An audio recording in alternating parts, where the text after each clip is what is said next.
Vous disiez que pour vous, le luxe et le développement durable, c'était une rencontre évidente, une rencontre pertinente. Euh, Pourquoi?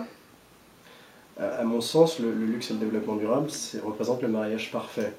Euh, un produit qui est un produit, un achat-plaisir qui véhicule le rêve, se doit d'être respectueux dans sa réalisation et dans son processus de fabrication. Mhm. Et en fait, le développement durable, à mon sens, sublime le rêve que véhicule un produit de luxe.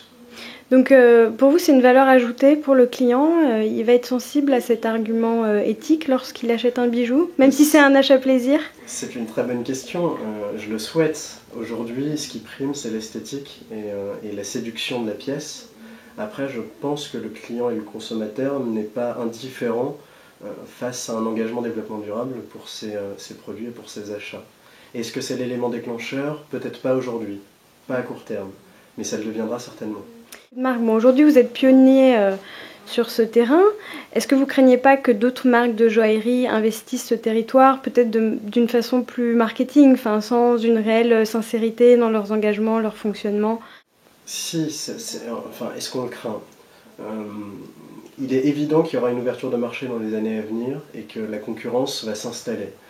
Après, l'intégrité de chaque concurrent et de chaque nouvelle marque qui se créera autour du développement durable dans la joaillerie, c'est le consommateur sera le seul juge et les journalistes. Je pense que les marques qui s'installeront sur ce positionnement auront tout intérêt à être intègres et celles qui feront du greenwashing le seront taxées très rapidement et n'auront aucun intérêt.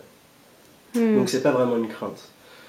Nous on essaye de se prémunir de tout ça et d'être le plus engagé possible. Après ça reste un marché qui est en plein développement je pense et je peux pas vraiment savoir ce qui se passera dans les années à venir. Ça va dépendre aussi du consommateur et de l'information qui sera relayée. Et justement, comment vous l'informez, le consommateur, sur toutes les démarches qu'il y a derrière le produit? C'est aujourd'hui une réelle difficulté d'avoir un discours assez clair et limpide, étant donné qu'on a beaucoup de choses à dire pour nous, chez Gem.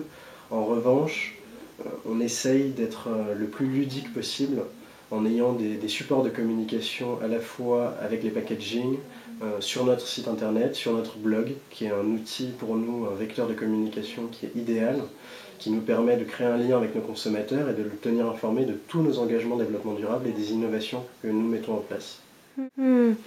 Et vous avez un profil un peu type de la clientèle à laquelle vous vous adressez, à une femme en particulier Un ou... profil type, ce serait réducteur, mais aujourd'hui, on peut dire que le profil type, il se positionne plus, il correspond plus au réseau de distribution à travers lequel nous vendons, qu'à notre marque. Et c'est un réseau de distribution qui aujourd'hui s'adresse plus à des femmes urbaines, actives, de 25-40 ans. Quand vous avez créé le concept de la marque, est-ce que voilà, il y a des femmes qui vous ont inspiré d'une certaine manière par, je sais pas, leur allure, leur mode de vie, leurs engagements? C'est une bonne question. Moi, j'ai peut-être développé une marque de joaillerie à l'inverse d'autres créateurs et d'autres fondateurs de marques de joaillerie. Moi, je suis parti du constat et du postulat d'intégrer le développement durable dans la joaillerie.